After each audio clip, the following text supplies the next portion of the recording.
Welcome back to science class. આપણે આગલા પીરિયડની અંદર રુથરફોર્ડના પરમાણુ નમૂનો જોયો, એનો પ્રયોગ જોયો, એના તારણો જોયા, એની મર્યાદા જોઈ, ઘણો બધો મોટો મુદ્દો જોયો. એ આખો સળંગ મુદ્દો નહીં પૂછે, અને રુથરફોર્ડનો પ્રયોગ વર્ણવો અને એના તારણો અથવા એના અવલોકન લો, અથવા તો રુથરફોર્ડના પરમાણુ નમૂનાને લાક્ષણિકતાઓ જણાવો અને મર્યાદા જણાવો. એવી રીતે જુદા જુદા ભાગે એ સવાલ વહેંચાઈ જશે. પરંતુ આપણે છેલ્લે એવું જોયું કે રુથરફોર્ડનો પરમાણુ નમૂનો ઇલેક્ટ્રોનની ગોઠવણી સમજાવી શક્યો નહીં, એટલે સ્વીકાર્ય બન્યો નહીં. તો રુથરફોર્ડના આ પરમાણુ નમૂનાને જ ઇલેક્ટ્રોનની ગોઠવણીને સમજાવવા માટે એની પછીના વૈજ્ઞાનિક નીલ્સ બોર એણે પ્રયત્ન કર્યો. નીલ્સ બોરે જે પરમાણુ નમૂનો આપ્યો એમાં એણે પરમાણુ કેન્દ્ર વિશેની બધી જ સમજૂતી તો આ રુથરફોર્ડ છે એને અનુરૂપ રાખી, પરંતુ એને કક્ષાઓ વિશેની જે સમજૂતી આપી એની મુખ્ય કેટલીક અભિધારણાઓ અહીંયા તમને સ્ક્રીન ઉપર જે પુસ્તકમાં આપી છે એ જ મેં દર્શાવી છે, એ તમે જુઓ. હવે આ અભિધારણાઓ ઉપરથી આપણને એટલી ખબર પડે છે કે રુથરફોર્ડે જે કીધું કે ભાઈ પરમાણુ એક જ કક્ષામાં ગોળ ગોળ ફરે છે અને એ ઉર્જા ગુમાવી દે તો ધીરે ધીરે પરમાણુના કેન્દ્ર સાથે અથડાઈ જાય, પરમાણુ અસ્થાયી બને. પરંતુ નીલ્સ બોરે જે પરમાણુ કક્ષાઓ સમજાવી છે એમાં ઇલેક્ટ્રોન ભ્રમણ કરતા કરતા ઉર્જા ગુમાવતો નથી, એટલે એની કક્ષાઓ છે એને શક્તિ સ્તર, ઉર્જા સ્તર તરીકે પણ ઓળખવામાં આવે છે. તો આ કોષો કે કક્ષાઓ કે જે ઉર્જા સ્તર તરીકે ઓળખાય છે એની ગોઠવણી એણે આ રીતે આપી. મેં આ સાથે જે ફોટો મૂક્યો છે એ જો અને એની સાથેની સમજૂતી. નીલ્સ બોહરે આપેલા પરમાણુ નમૂનાની અહીં મેં આકૃતિ મૂકી છે. તેમાં સૌપ્રથમ મધ્યમાં ધન વીજભારિત પરમાણુ કેન્દ્ર દેખાય છે. ત્યાર પછી 4 કક્ષાઓ અહીંયા દર્શાવી છે. આ ચારેય કક્ષાઓને 1, 2, 3, 4 એમ અલગ અલગ અંક દ્વારા અથવા તો KLMN એવા અંગ્રેજી અક્ષરો દ્વારા દર્શાવવામાં આવે છે. પહેલી કક્ષા Kમાં સમાતા ઇલેક્ટ્રોનની સંખ્યા 2, બીજી કક્ષા Lમાં સમાતા ઇલેક્ટ્રોનની સંખ્યા 8, ત્રીજી કક્ષા Mમાં સમાતા ઇલેક્ટ્રોનની સંખ્યા 18 અને ચોથી કક્ષા Nમાં સમાતા ઇલેક્ટ્રોનની સંખ્યા 32 દર્શાવવામાં આવે છે.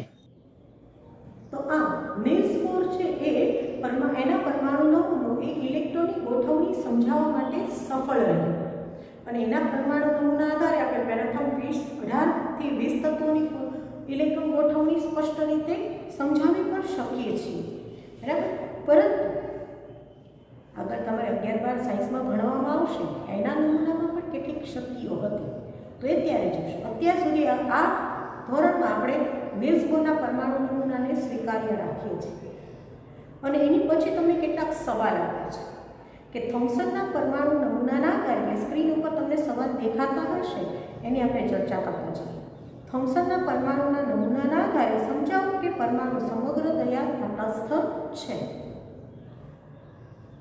તો થોમ્સનના પરમાણુ નમૂનાની અંદર જે લાક્ષણિકતા આપી છે એમાં જ કીધું છે કે પરમાણુમાં ધન વીજભારની માત્રા અને ઋણ વીજભારની માત્રા સમાન હોય છે, એટલે બંને એકબીજાની વીજભારને સંતુલિત કરે છે.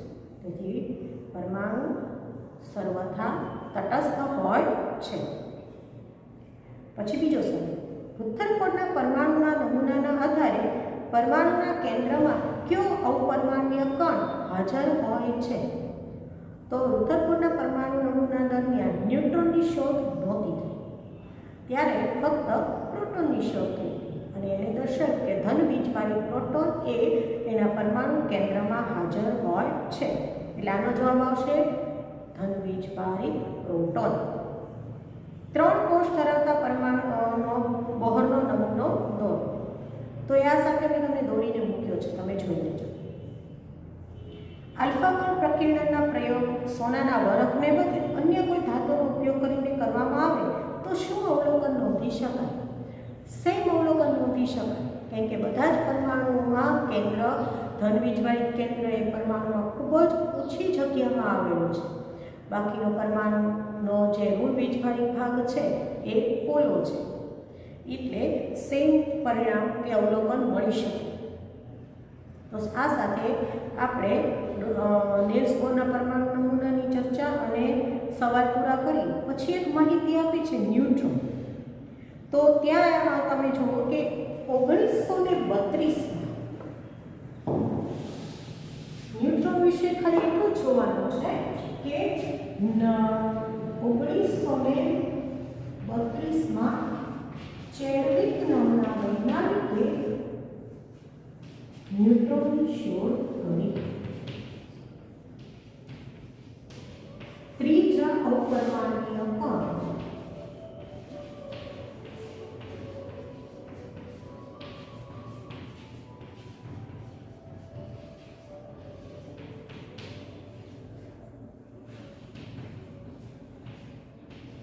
આ કણ પ્રોટોન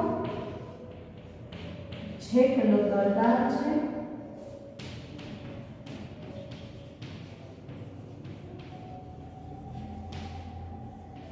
વીજભારની દ્રષ્ટિએ તટસ્થ છે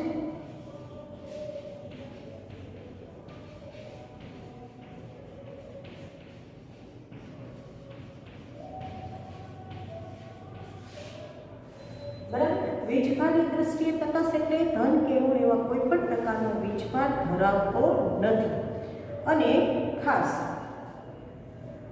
કે તે પરમાણુ કેન્દ્રમાં આવેલો છે.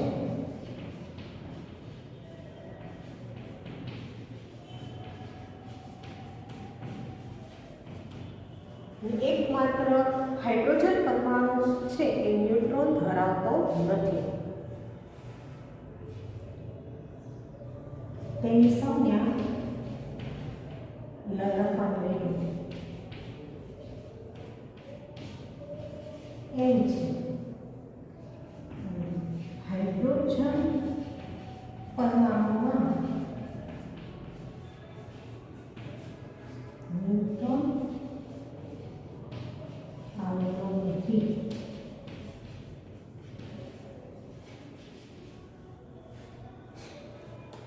તો ન્યુટ્રોન છે એને પરમાણુ કેન્દ્રની અંદર દળદાર એવા ન્યુટ્રોન અને પ્રોટોન આવેલા છે. જ્યારે ઇલેક્ટ્રોન તો ખૂબ જ હલકા છે, એના દળને અવગણી શકાય તેટલા હલકા છે. એટલે કોઈ પણ પરમાણુનું દળ માપવા માટે પ્રોટોન અને ન્યુટ્રોન છે એના દળનો જ સરવાળો લેવામાં આવે છે. તો એ પણ આપણે જોઈએ કે પરમાણુનો દળ બરાબર પ્રોટોનનું દળ પ્લસ ન્યુટ્રોનનું દળ. પ્રોટોન અને ન્યુટ્રોન બંનેના દળ લગભગ સમાન છે અને એના દળને એક યુનિટ તરીકે લેવામાં આવે.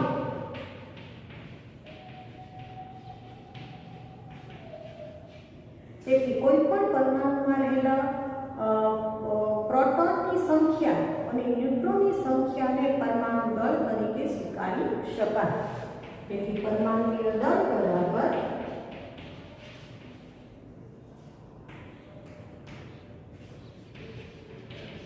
પ્રોટોનની સંખ્યા પ્લસ ન્યુટ્રોનની સંખ્યા. કોઈ પણ તત્વનું પરમાણુય દળ એમાં હાજર રહેલા પ્રોટોન અને ન્યુટ્રોનની સંખ્યાના સરવાળા જેટલું હોય છે. એની પછી તમને 3 સવાલ આપ્યા છે, 2 સવાલ આપ્યા છે, પણ જોઈએ. પહેલો સવાલ છે કે પરમાણુમાં રહેલા 3 અપરમાણુય કણોના નામ આપો. તો હવે 3 થઈ ગયા: પ્રોટોન, ઇલેક્ટ્રોન અને ન્યુટ્રોન. બીજો સવાલ છે હાઇડ્રોજન પરમાણુય દળ 4 યુનિટ છે, એના કેન્દ્રમાં 2 પ્રોટોન છે, તો ન્યુટ્રોન કેટલા હશે? તો અહીંયા આપણને સૂત્ર હાજર જ છે. પરમાણુય દળ કેટલું છે? તો કે 4, બરાબર. પછી એની અંદર એને કીધું છે કે કેન્દ્રમાં 2 પ્રોટોન છે, એટલે પ્રોટોનની સંખ્યા કેટલી છે? 2 પ્લસ ન્યુટ્રોનની સંખ્યા. તો મારા ન્યુટ્રોનની સંખ્યા શોધવી હોય તો પ્લસ 2 આ બાજુ જશે તો કેવા થઈ જશે? માઈનસ. એટલે કે ન્યુટ્રોનની સંખ્યા પછી ઉલટ સુલટ લખી નાખો. ન્યુટ્રોનની સંખ્યા બરાબર 4 - 2 પછી એનું આમ ઉલટ સુલટ લખી નાખું છું. એટલે 4 - 2 બરાબર 2. તો પરમાણુમાં હિલિયમના પરમાણુના કેન્દ્રમાં 2 ન્યુટ્રોન હશે. નિલ્સ બોરનો પરમાણુ નમૂનો જોયો અને પછી ન્યુટ્રોનની શોધ વિશે જોયું. એની પછીનો જે મુદ્દો છે કે ભાઈ જે નિલ્સ બોરે જુદી જુદી પરમાણુય કક્ષાઓ શોધી આપી, એ પરમાણુય કક્ષાઓમાં ઇલેક્ટ્રોનની ગોઠવણી કેવી રીતે થાય છે એ મુદ્દો આપણા કોર્સમાંથી નીકળી ગયો છે, બરાબર. પણ એની પછીનો મુદ્દો સંયોજકતા મુદ્દો છે, એ આપણા કોર્સમાં છે. તો અહીંયા સંયોજકતાનો મુદ્દો સમજવો હોય તો આપણે એ ગોઠવણીની નિયમો ભલે ના સમજીએ, પણ કોઈ પણ પરમાણુની અંદર ઇલેક્ટ્રોનની ગોઠવણી કયા ક્રમમાં થાય છે એ તો આપણે સમજવું જ પડશે. એટલે હું તમને અહીંયા થોડીક સામાન્ય માહિતી આપી દઉં. એના નિયમો આપણે ન સમજીએ પણ એ માહિતી સમજી લઈએ. એટલે હવે સૌથી પહેલાં તો સંયોજકતા અને એની સાથે ઇલેક્ટ્રોનની ગોઠવણી, આ બે વસ્તુ આપણે જોવાની છે. તો પહેલા સંયોજકતા એટલે શું?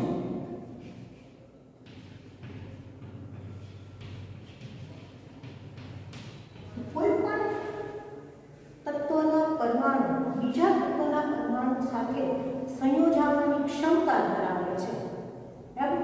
તો એ ક્ષમતાને તેની સંયોજકતા કહે છે. પરમાણુના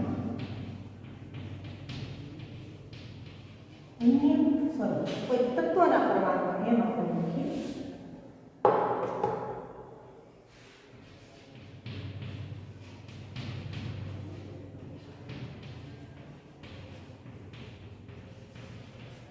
અન્ય તત્વના પરમાણુ સાથે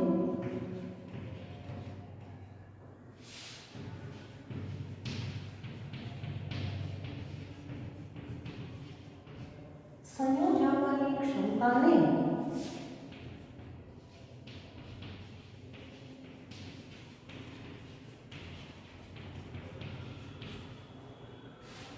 તેની સંયોજકતા કહે છે.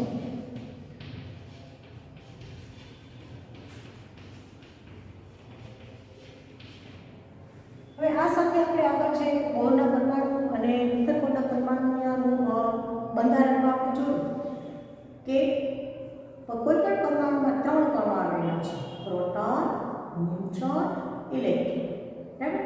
આ ત્રણેય અપરમાણ્વીય કણોમાં પ્રોટોન એ ધન વીજભારિત કણ છે, ન્યુટ્રોન એ તટસ્થ અપરમાણ્વીય કણ છે અને ઇલેક્ટ્રોન એ ઋણ વીજભારિત કણ છે. અને ખાસ કે પ્રોટોન અને ન્યુટ્રોન એ અહીંયા પરમાણુના કેન્દ્રમાં આવેલા છે અને બંને અતિશય દળદાર કણ છે. અતિશય દળદાર એટલે તો કે ઇલેક્ટ્રોનની સરખામણીમાં ઇલેક્ટ્રોન કરતાં લગભગ 2000 ગણા વધુ દળ ધરાવે છે. એટલે આખા પરમાણુનું બધું જ દળ એના કેન્દ્રની અંદર પ્રોટોન અને ન્યુટ્રોન સ્વરૂપે સંગ્રહિત છે. અહીં ફરતે અને જુદી જુદી કક્ષામાં ખૂબ જ ઓછું દળ, જેને આપણે નહિવત કહી શકીએ, એના દળને અવગણી શકીએ એવું દળ ધરાવતા ઋણ વીજભારિત ઇલેક્ટ્રોન ફરતા હોય છે. હવે આપણે કોઈ ભારે વસ્તુને ખેંચવી હોય અને હલકી વસ્તુને ખેંચીને કાઢવી હોય તો કઈ વસ્તુને કાઢવી સરળ બને? હલકી વસ્તુ. એમાં જ્યારે ભારે વસ્તુ આવી ડાબીમાં બંધ હોય, પેક હોય અને એની અંદરથી છૂટી પાડવી અને એને કોષની બહાર કાઢવી, પરમાણુની બહાર કાઢી નાખવી એ સરળ નથી. એટલે આપણે આગળ પરમાણુની રચના સમજતા હતા ત્યારે જ આપણે કીધું કે પરમાણુની અંદરથી પ્રોટોન છે એને વધારી કે ઘટાડી શકાતા નથી, ઇલેક્ટ્રોનને વધારી કે ઘટાડી શકાય છે. એટલે કોઈ પણ પરમાણુ છે અન્ય તત્વના પરમાણુ સાથે સંયોજાય છે ત્યારે એ આ ઇલેક્ટ્રોનની આપલે કે ભાગીદારી કરે છે અને જેટલા પ્રમાણમાં ઇલેક્ટ્રોનની આપલે કે ભાગીદારી કરે એને એની સંયોજકતા કહેવાય, એની સંયોજવાની ક્ષમતા કહેવાય. ઉદાહરણ લઈએ કે ભાઈ આ એક પરમાણુ છે, આપણે કોઈ નામ નથી, બરાબર. આપણે નિલ્સ બોરે કીધું કે પહેલામાં 2 ઇલેક્ટ્રોન સમ, બરાબર. બીજાની અંદર 8 ઇલેક્ટ્રોન સમય.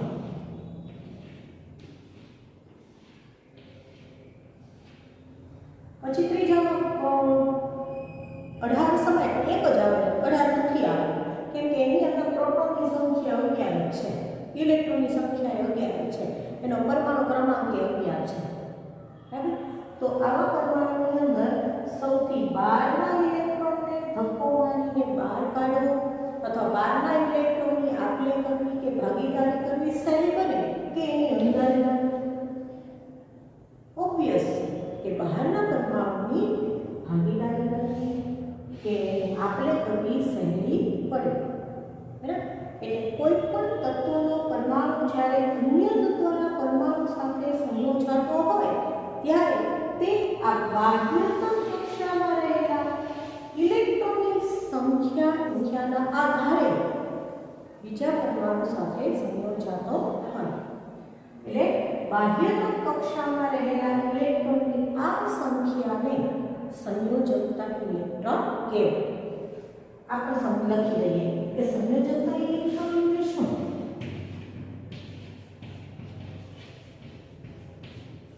બરાબર? એમાં સંયોજકતા કક્ષા એટલે શું?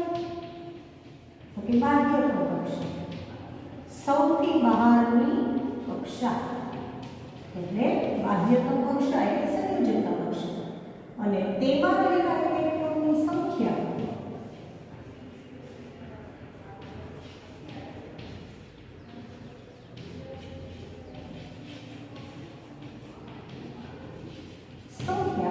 એટલે સંયોજકતા ઇલેક્ટ્રોન.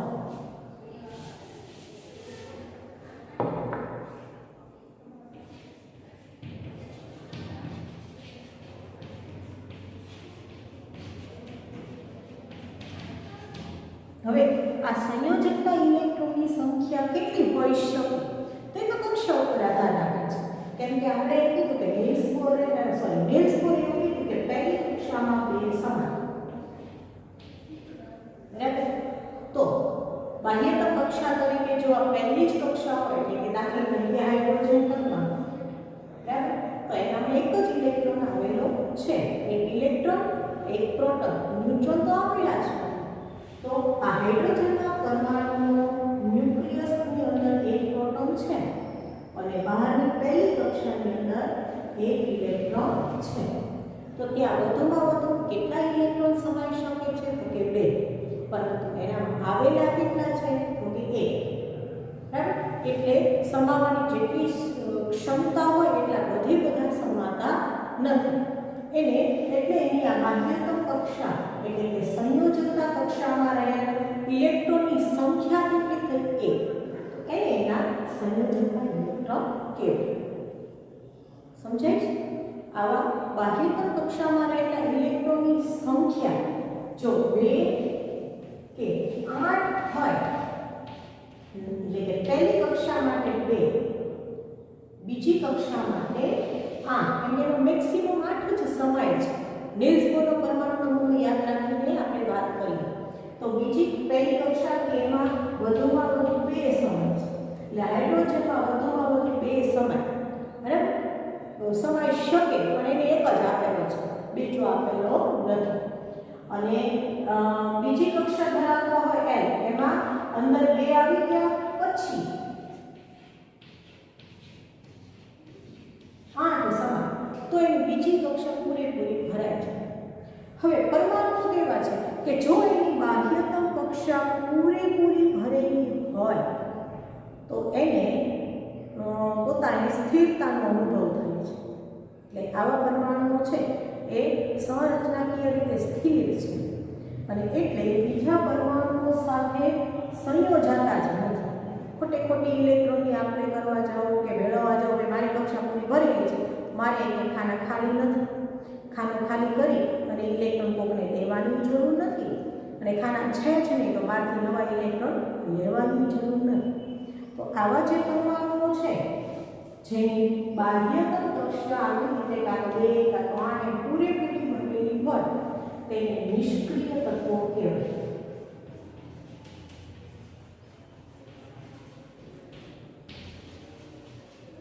અને આવા નિષ્ક્રિય તત્વો છે એની જેવી જ ક્ષમતા પ્રાપ્ત કરવા બધા જ પરમાણુઓ પ્રયત્ન કરે, એટલે કે પોતાનું બાહ્યતમ કક્ષા પૂરેપૂરી ભરાઈ જાય એવો પ્રયત્ન કરે અને એને પૂરેપૂરી ભરવા માટે જ એ બીજા તત્વના પરમાણુ સાથે સંયોજાય, પોતાના તત્વો બીજા પરમાણુ સાથે પણ સંયોજાય અને એની બાહ્યતમ કક્ષા પૂરેપૂરી ભરવા માટે પ્રયત્ન કરે, બરાબર. તો આના આધારે આપણે સંયોજકતા સમજવાની છે. અહીંયા તમે જો પહેલાં તો ઇલેક્ટ્રોનની ગોઠવણી સમજીએ, અહીંયા તમને એક પરમાણુઓના ઇલેક્ટ્રોન રચના સમજાવતા જે ફોટોસ છે પુસ્તકમાં આપ્યા છે એ પણ મુખ્ય છે અને સાથે સાથે એ પરમાણુઓની ગોઠવણી દર્શાવતું પોસ્ટર જે તમારા પુસ્તકના પાના નંબર 51 ઉપર આપેલું છે એ પણ મુખ્ય છે અને એને સાથે સમજતા પણ જઈએ છીએ. તો તમે એને સમજો અને એની પછી આપણે આગળનું પછીના પીરિયડની અંદર જોશું, બરાબર.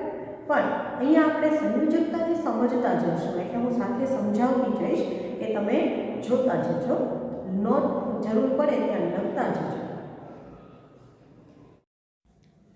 જો હાઇડ્રોજનમાં એક ઇલેક્ટ્રોન એક કક્ષાની અંદર દર્શાવ્યો છે, પહેલી કક્ષા કે.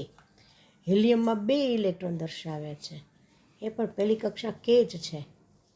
પછી ત્રીજો પરમાણુ છે લિથિયમ, તો એને 3 ઇલેક્ટ્રોન આવેલા હોય તો અંદરની કક્ષા કે પૂરેપૂરી ભરાઈ જાય છે એટલે બીજી કક્ષા એલમાં એક ત્રીજો ઇલેક્ટ્રોન આવેલો છે. પછી એવી રીતે તમે ક્રમમાં જોતા જાઓ તો નિયોન સુધી, તો નિયોન છે એની એલ કક્ષાના 8 ઇલેક્ટ્રોન પૂરા ભરાયેલા દેખાય છે. પછી સોડિયમ પરમાણુને જુઓ તો એમાં 11 ઇલેક્ટ્રોન આવેલા છે એટલે પહેલી કક્ષા કે સંપૂર્ણ ભરાયેલી છે, બીજી કક્ષા 8 સંપૂર્ણ ભરાયેલી છે એટલે કુલ 10 ઇલેક્ટ્રોન તો સમાઈ ગયા, પરંતુ 11મા ઇલેક્ટ્રોન માટે ત્રીજી કક્ષા એમ દેખાય છે અને તેમાં 1 ઇલેક્ટ્રોન દેખાય છે. એવી રીતે હવે ત્રીજી કક્ષા એમમાં ઇલેક્ટ્રોન ભરાય છે, એક પછી એક પરમાણુમાં એક ઇલેક્ટ્રોન ઉમેરાતા જતાં છેલ્લે 18મું તત્વ એની બાહ્યતમ કક્ષા એમમાં પણ 8 ઇલેક્ટ્રોન ભરાયેલા જોવા મળે છે. આમ પ્રથમ 18 તત્વોના પરમાણુમાં ઇલેક્ટ્રોનની ગોઠવણી અહીંયા આકૃતિમાં દર્શાવી છે, જે તમારા પુસ્તકની જ છે. આ કોષ્ટક તમારા પુસ્તકના પાના નંબર 51 ઉપર આપેલું છે. તેમાં જુદા જુદા તત્વોમાં રહેલા પરમાણુઓના નામ, સંજ્ઞા, પરમાણુય ક્રમાંક, પ્રોટોનની સંખ્યા, ન્યુટ્રોનની સંખ્યા, ઇલેક્ટ્રોનની સંખ્યા, ઇલેક્ટ્રોનની ગોઠવણી અને છેલ્લી કોલમમાં સંયોજકતા આપેલા છે.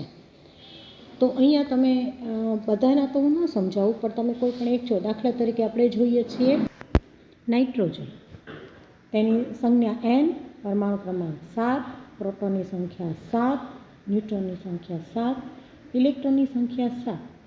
ઇલેક્ટ્રોનની ગોઠવણી જુઓ તો પહેલી કક્ષામાં 2, બીજીમાં 5 અને સંયોજકતા 3.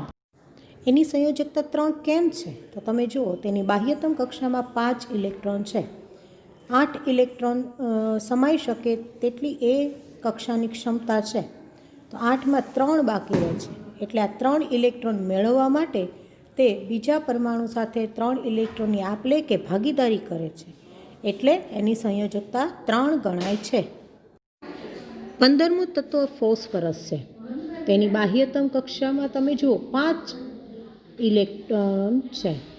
આર્ગોન જેવી અષ્ટક રચના પ્રાપ્ત કરવી હોય તો ત્યાં 5ને બદલે 8 હોવા જોઈએ, તો એટલે એ કાં તો 3 ઇલેક્ટ્રોન મેળવે કે ભાગીદારી કરે છે અથવા એની બાહ્યતમ કક્ષાના રહેલા 5 ઇલેક્ટ્રોન ગુમાવે તો અંદરની 8 ઇલેક્ટ્રોન ધરાવતી કક્ષા પૂરેપૂરી ભરાયેલી બહાર આવે. એટલે જુઓ એની 2 સંયોજકતાઓ આપી છે, 3 અને 5. આમ દરેક તત્વની ઇલેક્ટ્રોન રચનાને અને સંયોજકતાને જાતે સમજવાનો પ્રયત્ન કરો. હું દરેક સમજાવીશ તો એ જ વસ્તુ થશે, પણ જાતે સમજશો તો યાદ પણ રહી જશે. આ સાથે આપણે પીરિયડ પૂરો કરીએ છીએ. Thank you.